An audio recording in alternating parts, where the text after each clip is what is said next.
Welcome to the Tailgate Debate. You're here with Anthony, Zach, Jamie, and Earl.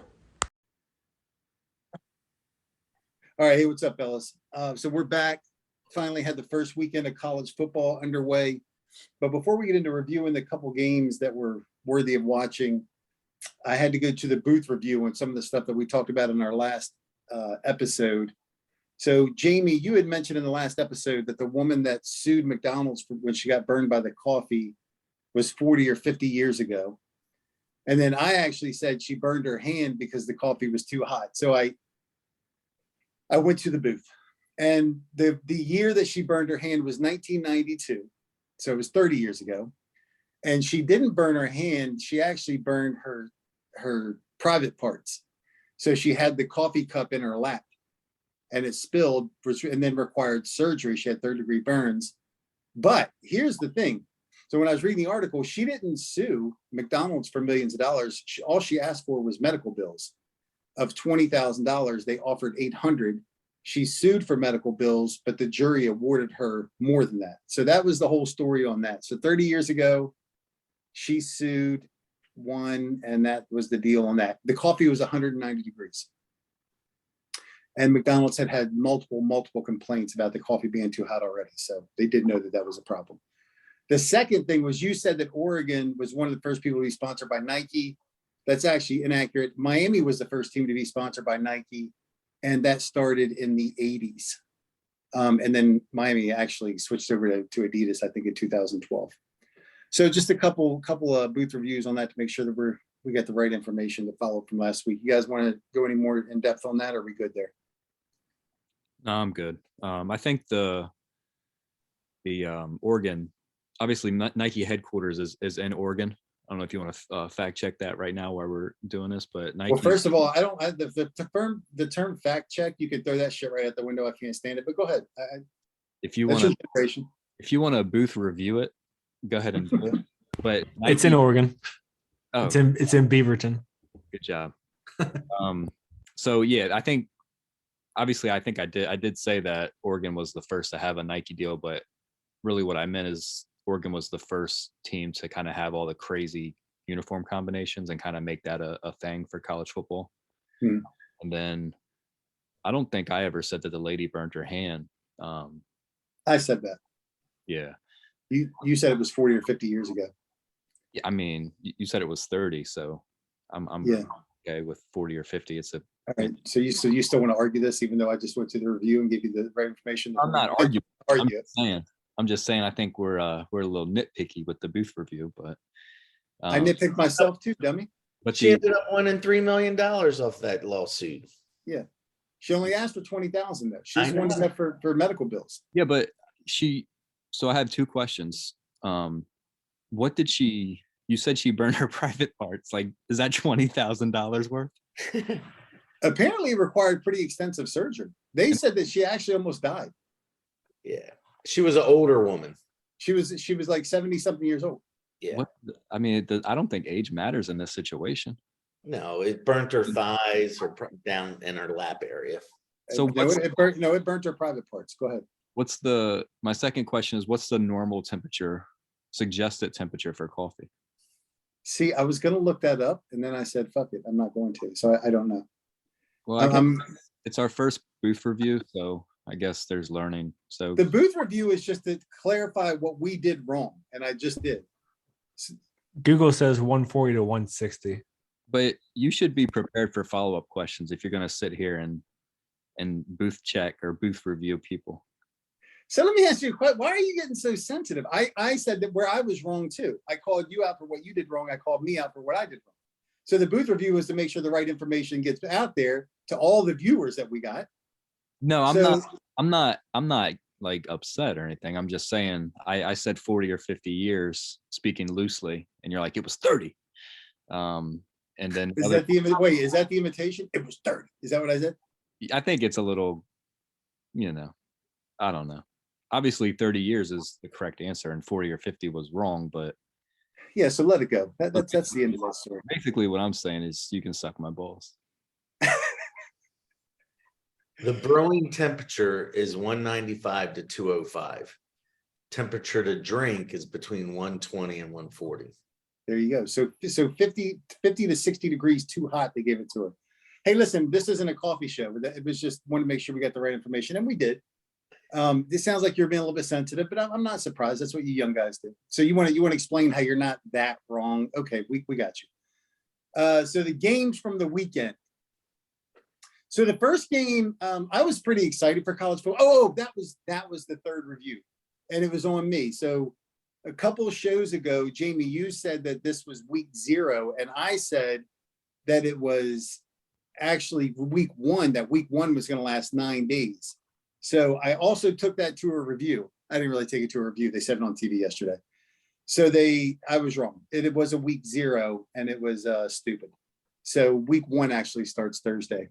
So you were correct on that. Do you feel better? So you were right about something? Well, I do want to point out that you basically found out you were wrong about something, and instead of owning it, you said it's stupid that they call it week 0. So I never had to bring it up. You guys forgot about it. I felt like I should own it because it was only fair. I gave the wrong information. no, I know. I'm just saying you found out that you were wrong about something, and instead of being like, "Oh, I didn't know that it was called week 0," you said, "Oh, it's stupid that they call it week 0." So, No, I said I was wrong, and it's stupid. I guess that's what the old guys do. Go ahead, Zach. You got something? I can't really call it week 0 either. It's fucking annoying trying to find the scores and shit. It's dumb. I think the reason why they call it week 0 is because the games aren't very good, but it gives the fans something to watch. And I mean, obviously week 1 is when, next week when all the good players or good teams are playing, but it's just a marketing thing. I would think week 0, it gets, teams that don't usually get the headlines and the spotlight. It gives them a chance to kind of shine. And How disrespectful is that shit? it You guys are all playing, but we're still not going to count it. It's preseason. basically, It doesn't make any sense. The reason I thought that it was all combined to one week 1, I didn't realize that the teams that played yesterday some of them would play again next Saturday. I really thought that they would all be off, but then I saw that like Utah State played yesterday, and then they play Alabama this coming Saturday. So it truly was a week 1. It was just it's a weird thing. And I understand it's just to be an appetizer, get everybody going, but the week 0 thing is just strange. I don't know. I doesn't thought I read something that said week 1 was from like Saturday, August 27th to September 5th. Yeah, see, that's what I thought, but that's not what they said on TV. They were calling it week 0. Yeah. I thought the exact same thing, but week 1 implies that if you played in that 9-day window, you wouldn't play again until week 2. But some teams are playing again next Saturday in week 1. So for whatever it's worth, it was week 0. So the first game that was worth watching, 2 Power 5 schools they played in Ireland was Nebraska Northwestern. Final score, Northwestern ended up winning that game 31-28. So Scott Frost is just doing a bang up job in Nebraska with I think he's now 15-30. I don't suspect he'll have a job probably even till Labor Day, but who knows? He's still employed today. What'd you guys think of the game? Anybody? I guess we should talk about the onside kick because that shit's astonishing to me. Like a third quarter onside kick when you're up 11. What the fuck are you doing? Onside kicks are like, you're a 20-point underdog and you need some shit to make an upset happen. Or if you're in a game where neither team can get a stop and you feel like you can steal an extra possession and the field position doesn't matter because they're going to score anyway. When you're up 11, it doesn't do anything for you except risk giving away all the momentum, which it did. So Hey, I agree with you 100%, Zach. I thought that was a very stupid call. They were winning by 11. No reason. He said they wanted to keep the momentum going. They had the momentum, but that you're up 11. Why even try to take that? Kick it off. That was dumb. yeah, I agree that it's definitely stupid in the scenarios that Zach outlined. Obviously, watching it, I thought if they were to do something like that, it would have been because they noticed something in kickoff. Maybe the Northwestern team was backpedaling before the kicker kicked it, or maybe they seen an opening where they could recover an onside kick. And that wasn't the case. If you like, they replayed it, the Northwestern player didn't budge. He literally, his first step was forward. So the guy kicked it straight to him basically, and he recovered it pretty easily. And at that point, Nebraska did have all the momentum, and Scott Frost, he took full ownership of it. And I guess he was trying to get more momentum besides all of the momentum, because what he did was give Northwestern back the momentum. So, I mean, ultimately it was very stupid. Yeah, I actually, I don't agree with you. I do think the coaches will watch the kickoffs during the game and look to see what the defenders are doing or the receiving team is doing to make a decision about whether or not they feel like they can get away with it. So I put it squarely on the coach. I think it is Frost. I think that he should have identified whatever it is that he needs to identify from the previous kicks. I don't have an interest in really second guessing the call. If you feel like you can steal a possession or you're going to catch them off guard, knock yourself out. I've never been a fan of criticizing when it doesn't work out and then congratulating when it does work out. Like, if you want to try to gamble to get some extra momentum, I don't have a problem with it. My problem is the 4 years that he's been there and the fact that he's 15-30. My problem is that Nebraska looks like they can't tackle for shit. The quarterback looked okay. He looked okay. That receiver, they had an awesome receiver. Nebraska was crushing it out there. I can't remember the guy's name. It was a pretty long name. One of you guys can throw it out there in a minute. Oh, Garcia Casta something. Anyway, it doesn't matter. He had a great game, but Nebraska, it's really pathetic to watch. I mean, they no defense, and they don't look good. And it's really, I think it's really surprising after this many years that Frost has been there. And I was a fan. I wanted him to come to Tennessee when we were in the market for a coach. I really wanted him. And man, he's just been a bust. So the onside kick, I mean, we can nitpick that, but he's done a shitty job. It's just that simple to me. I agree. I'm not sure why he still has a job. I mean, Well, he won a national championship in Nebraska, so they're definitely going to give him more time to turn it around. And Nebraska for the past 20 years haven't really done anything. So it's not like they have high expectations. He's a legacy hire, so they're going to give him a longer leash. He's in year 4. His record is completely terrible. And it is surprising because I think all of us, we all picked Nebraska to win. And also all of the experts that were picking games on like the, sports shows, they all picked Nebraska too.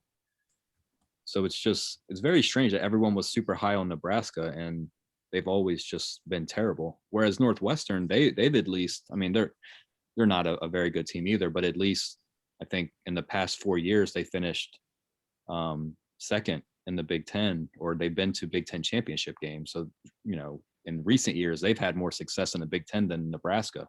So I guess it was strange, like looking back at it now, knowing that everyone kind of was thinking that Nebraska was just going to run away with this. And obviously Northwestern won the game. Well, Bo Pelini was there a few years ago and he was getting 8-9 wins a season. And they've been downhill since. So, yeah. I mean, to me, Nebraska, I don't know if they've given up on the program or they don't have the money or what.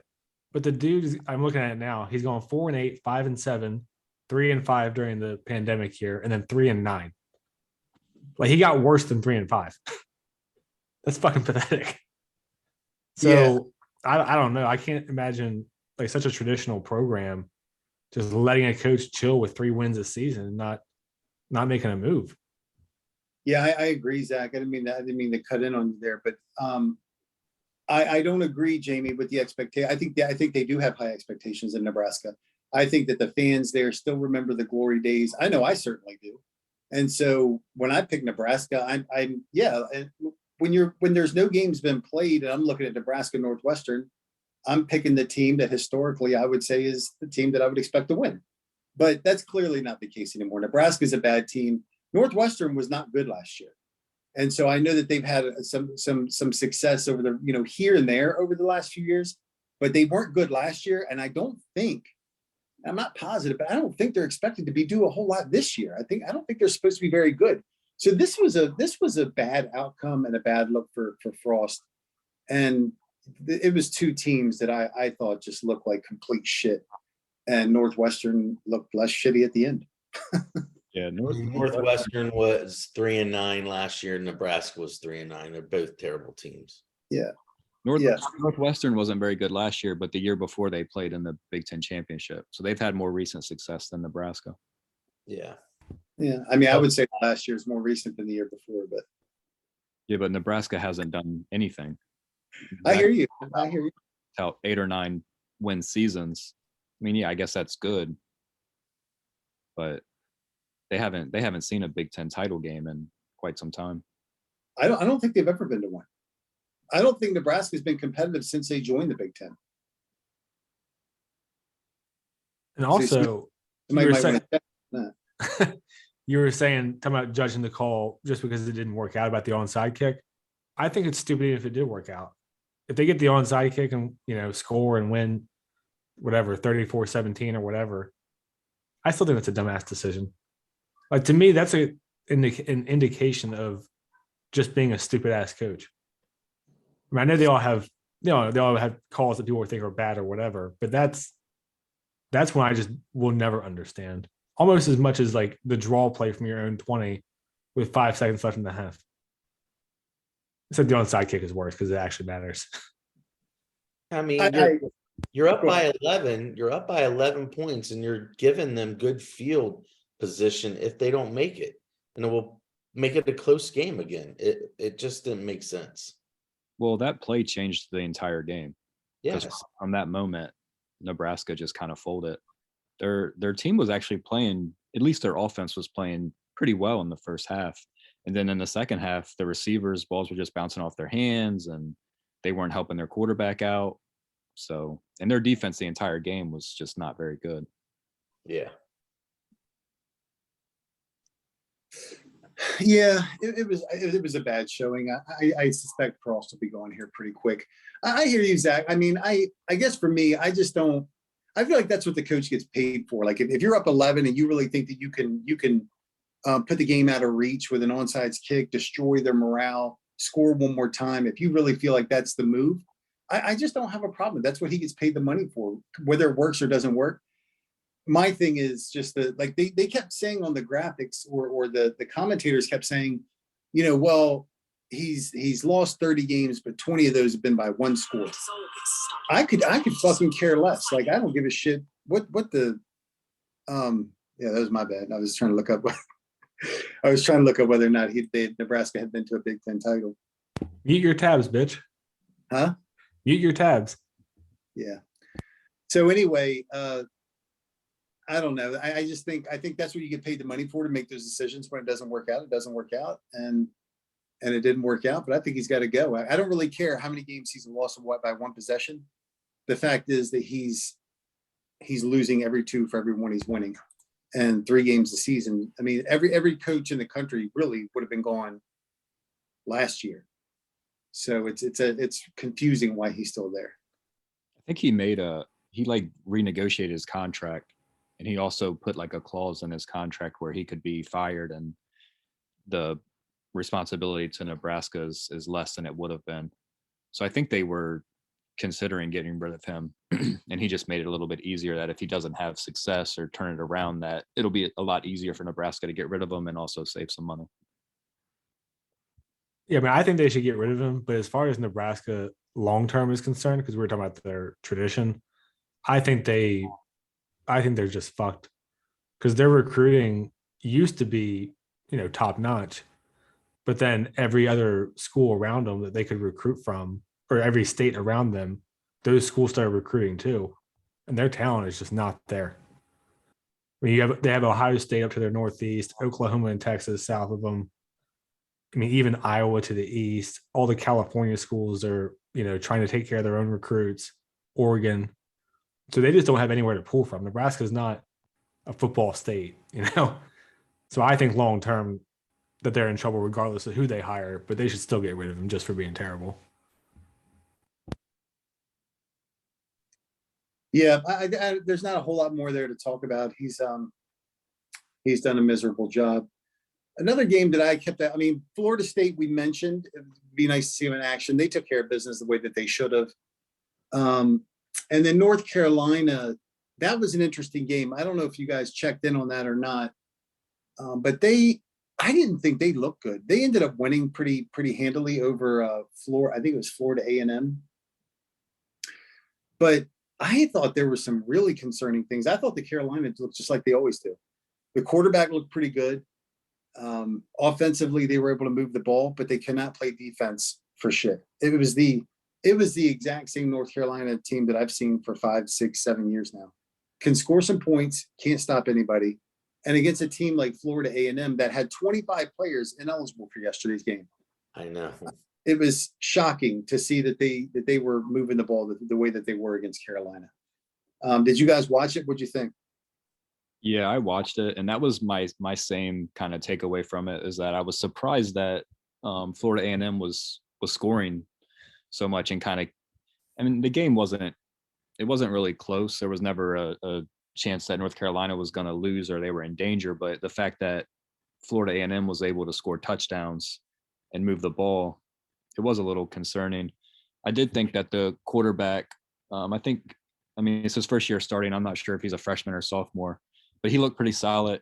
And then they have a couple weapons on the outside. Josh Downs is a really good receiver. And then they have a couple other guys that also can contribute. So, I mean, like you said, just like any other North Carolina team, I think their defense is going to have some issues this year.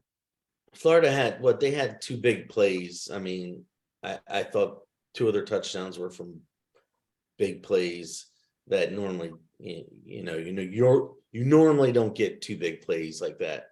So, I mean, right. They probably should have shut them out, I would think. I mean, 25 ineligible players. I know probably a lot of them weren't starters, but it should have been an easy win for them. I think whenever a defense allows big plays, that's obviously concerning. But when you allow big plays to Florida A&M, like you have some issues. Right, twice. Right. Yeah, it was. I thought it was pretty concerning. Mac Brown referenced how bad the defense looked going into the locker room at halftime. He had mentioned a couple breakdowns. I thought every time the defense was on the field, it was a breakdown. So I thought it was generous for him to point out a couple of plays, because I'm like, geez, these guys can't play defense for shit. It looked like a soccer game or something. But they ended up winning the game, and they'll roll into the ACC, and I'm sure have pretty good success in that league for a while. And then the last game of the night was Vandy and Hawaii, and Hawaii actually jumped on them quick with a quick score, and boy, did it get ugly after that. Did you guys watch the game? It was on late. It was a 10:30 game. I didn't. Did anybody? I didn't watch it, but I seen the score and I was like, "Holy shit!" Like Vandy went nuts. Yeah, Vandy was representing. And I know, Hawaii's not a good team, but I think Vandy scored like 66 points, right? 63. Yeah, which is pretty crazy. I think Tennessee better be nervous. Yeah. We're nervous. The Vandy quarterback looked good. I did watch some of the game. I fell asleep. It was just on too late, but I watched some of the game, and I thought that quarterback for Vandy looked pretty good. He was pretty shifty.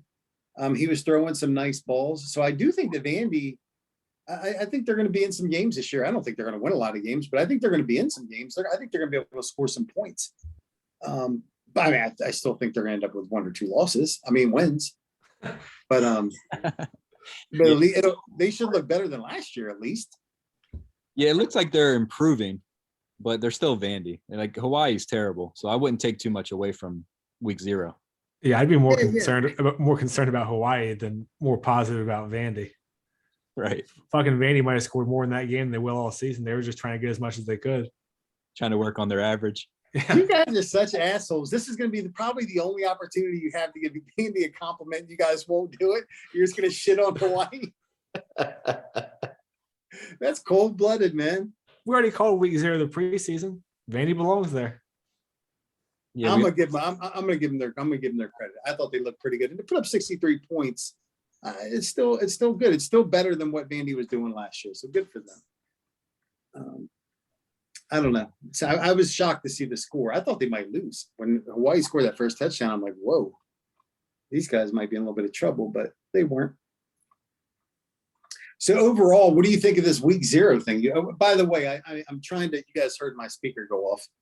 But the only thing that I can see with Nebraska playing in a Big Ten title game, and I'll look some more when we're off and put it under the booth review for next time if something's wrong. But the only one I see was 10 years ago when Brent Bielema was the coach, and it looks like Nebraska played in Wisconsin in the Big Ten title game and lost 70-31. Oh my God! Holy shit! That's the only one that I can. That's the only Big Ten title game I can see that they played in. Doesn't mean there's not some more in there and embedded in all this crap, but they keep referencing all their division titles in the Big 12. Did you say that was 10 years ago? 10 years ago, yeah. So Well, I was going to say they haven't been in the Big Ten that long, right? Because they played Ndamukong Suh played against Colt McCoy in the Big 12 championship. So yeah, I think they moved as part of that first expansion thing. Like when we took Missouri and A&M, I think it was about the same time that Nebraska moved in. It's about 10-ish years ago, something like that. So it's not been a real long time. So it looks like Nebraska came in pretty strong, went to the title game. And I guess they got their feelings hurt because they haven't made an appearance since. 70-31 will do that. I guess Wisconsin, no less. That's Yeah. an ass beating. That's a fucking beatdown. 70 points is a lot, especially in a conference championship game. Right. especially in the Big Ten, that shit might as well be 200. Yeah, that's true. Yeah, I mean, usually the winning score in a Big Ten game is about 13 points. Anyway, so that was the follow-up on Nebraska. What'd you guys think of week 0? Like it, don't like it? I'm fine I with it. didn't like it. I didn't like it. I'm There's fine with it. It brings the excitement back to college football. So, I mean, the games on yesterday weren't very good, but I was still watching college football all day. So, I mean, it worked. Go ahead, Earl.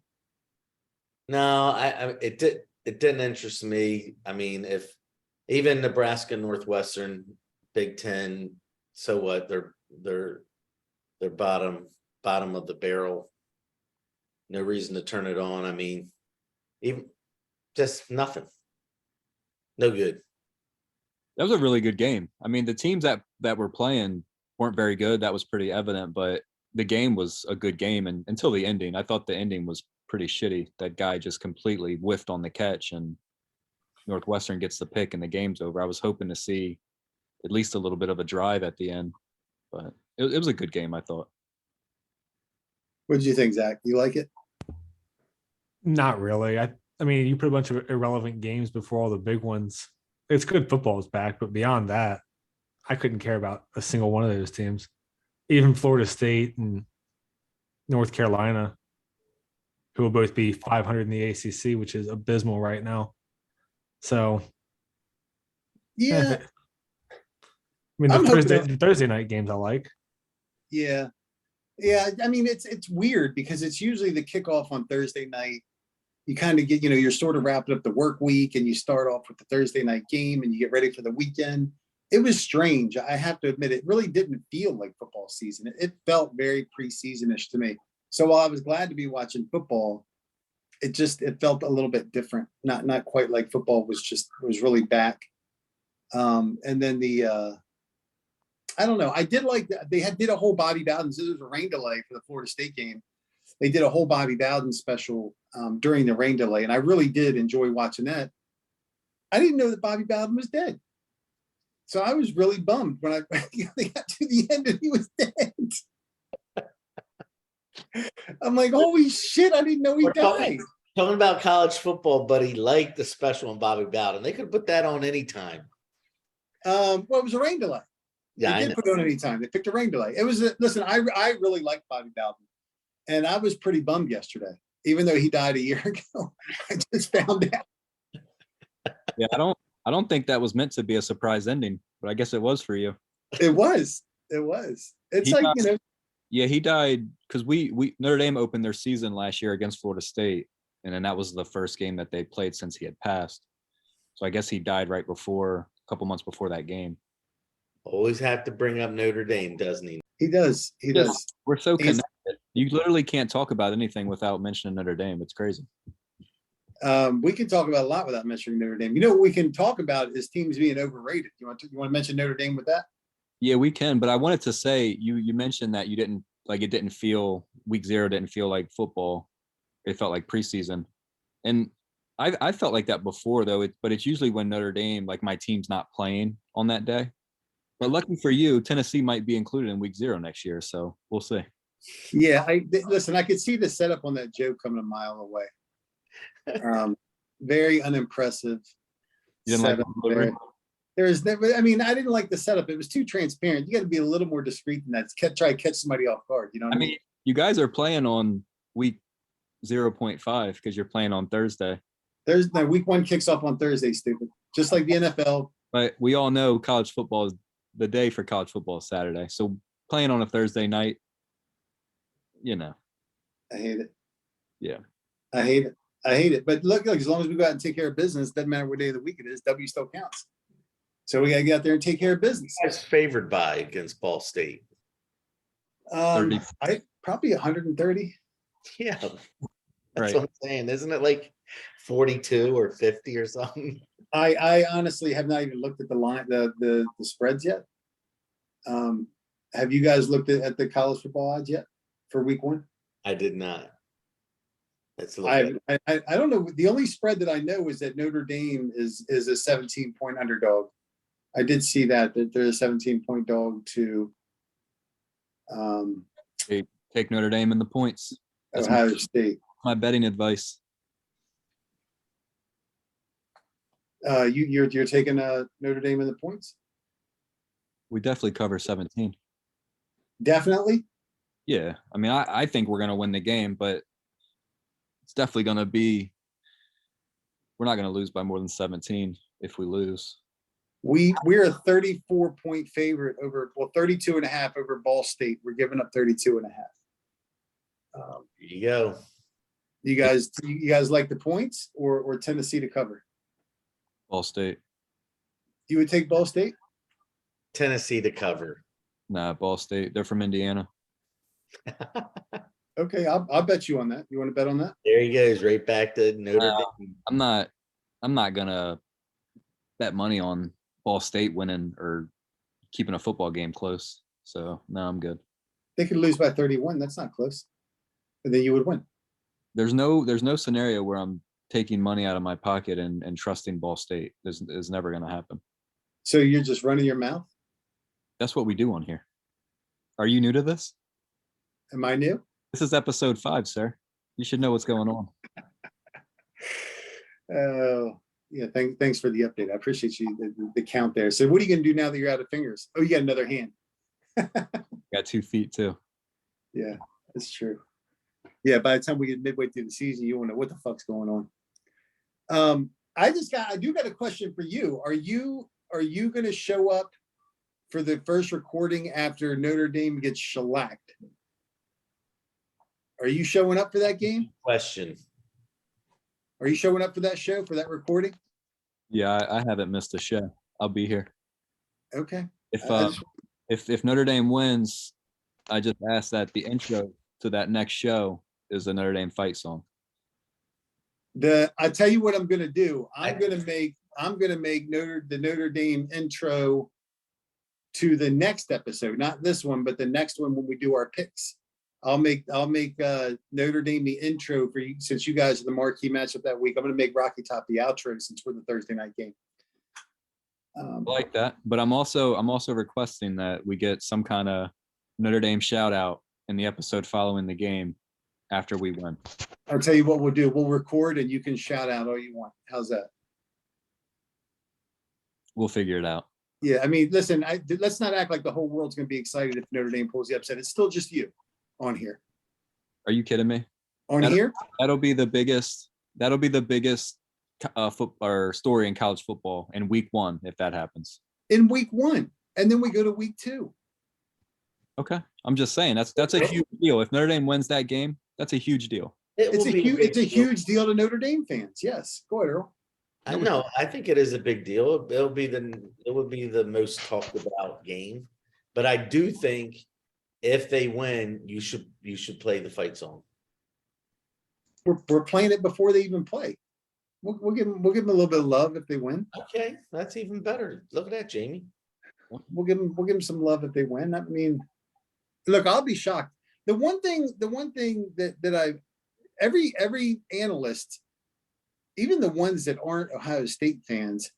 So I was watching some guy this morning doing the post-game show, and he was saying they're just all talking about how loaded Ohio State is. So I guess they're just that good. I don't really know. It seems like I hear this exact same story about Ohio State every fucking year. And so I just don't really believe that they're gonna, go wire to wire until I see it. But I do think they're gonna beat Notre Dame. But the analysts are really, really high on Ohio State. That's the one common theme that I've seen, other than Alabama. It's the same old shit with Alabama, but everybody's pretty high on Ohio State. A lot of concern with Clemson and their offense. And like I said, I don't have any faith in Clemson this year. But yeah, I mean, it's going to be interesting to see what Ohio State does. I really want these guys to lose. I don't like Ohio State at all. I don't like Notre Dame either. I wish there was a way that both you guys could lose that game, but unfortunately that can't happen. But, we got Tennessee, Ball State, so we got bigger games on our horizon, or a more immediate horizon. Is that game going to be televised? Oh, it's televised. How can I SEC watch that game? SEC Network. Oh, never mind. I'm not actually going to watch that game. I think there's every other game is probably a better game than that. The best game that I'm looking forward to is West Virginia Pitt. I think that's going to be a really good game. I think it's going to be a good game too. And there's also, I'm looking forward to Purdue and Penn State as well. That's another good one. Yeah. So there's going to be 3 games. I'm obviously going to be watching the Tennessee game, but I'm definitely going to be keeping an eye on those other 2. Those are pretty big Thursday night games, I think, to kick off the season. So pretty exciting. What, you guys got anything else for the recap from this first weekend? Any more takeaways? Any thoughts? College game day got back in action. All the analysts were picking their teams that they graduated from to win the national title. Same old shit with them. Any takeaways? Any more takeaways for you guys? Jamie? The only thing that I would say, because when you said college game day, I just want them to kind of look at Lee Corso and, I feel like he's just a little bit too old. Obviously, he's a legend, and College Game Day is his show. But I mean, when you reach a certain point where enough is enough. I mean, they took Lou Holtz off TV. I think it's time for Lee to kind of hang him up. So I hope that happens, because I just feel bad, like watching the show and what he used to be, and now he struggles to complete sentences. He reminds me of Joe Biden. Yeah, well, we're not going to get on the political path here. So, Zach, any takeaways from the first weekend? Are you good? I'm good. Earl, you got any takeaways? No, I'm good also, but Corso, he's got to go. He has to go. I mean, maybe special appearances here and there. Since he's known to put on the head or whatever, but you're right. He cannot complete sentences. He stutters. He says wrong things. Just gotta get. Sounds like you, Earl. He said, "Listen, he's on television. He's professional. I'm not." Look, he's got to go. I'm shocked. It's actually shocking and alarming that they would put him on television in that condition. He looks bad. Yeah, he looks like the guy's earned. He's earned retirement. Let him go. I mean, if he doesn't want to do it, make him do it. It is time to go. Well, I saw Kenny Rogers in concert about 6 months before he died, and they basically had to carry him out to the microphone. It was pitiful. And I thought it was shameful. I'm like, this is, first of all, how do you charge people tickets for this? right. And secondly, why don't you let this guy rest? I mean, I know somebody wants the money, but damn. The guy has been in concert his whole life, and that's how I feel about Lee Corso. He helped build the game day show. He's been there forever. he puts on the mask and, all the traditions with that, but it's been fun and it's time to hang him up. Let's get on with it. He looked too bad. And I like Corso, but he's got to go, man. Man, he's a dick. He's what? He's a dick. I saw him one time in an airport, and a couple people asked him for his autograph while we were waiting in line, and he looked at him and he said no, and just turned his head, and he didn't say one other word.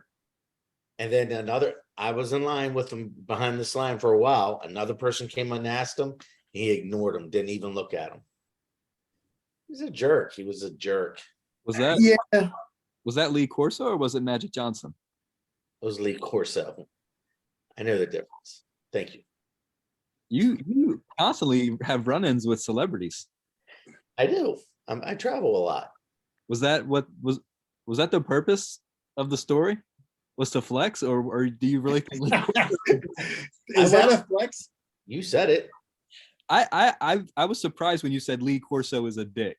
I was surprised when you said that. Was. Yeah, we were all being a little bit sentimental and kind of giving him cred and saying, he looks bad. It's time to retire. He's done a great job. And you're like, yeah, he's a dick. Yeah, I was like, fuck. Man, he was.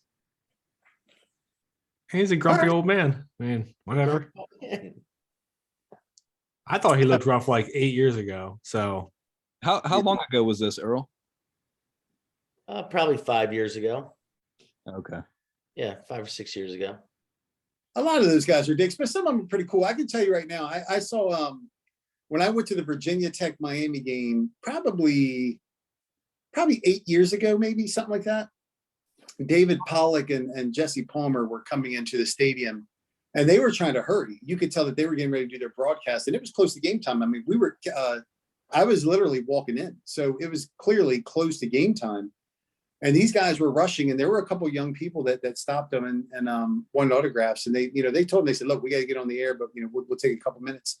And they stood there and they signed a couple autographs and talked to the people. So I like that, seeing that kind of stuff. But not all the guys do that. I mean, it is what it is. But I do like Pollock too. I like him on the show, and I certainly like the way that he interacted with the fans. At least the one time that I saw, that was nice to see. Yeah. And then the game was awesome too. Miami beat the shit out of him. Duke Johnson was the running back for Miami at that point. I think he must have had like 6 touchdowns or something. It was crazy. I'm just kidding. That wasn't 6. You don't have to bet it. But he did go kind of crazy in that game. So week 0 in the books. It was anticlimactic, but it got things rolling in the right direction. Not a lot more going there. I know, Zach, you wanted to talk a little bit about college football rants. You want to get into that now, or you guys want to save that for the next episode? Favorite coaching rants? I know that we were talking about that a little bit earlier. How many games are we predicting next episode? How many we put on there? 10? Yeah, we can do it next episode then. That's fine. Yeah. Anybody else got anything for the wrap up of week 0? Wrap it up. I'm good. Wrap it up. Wrap it up. Hello. All right. See ya.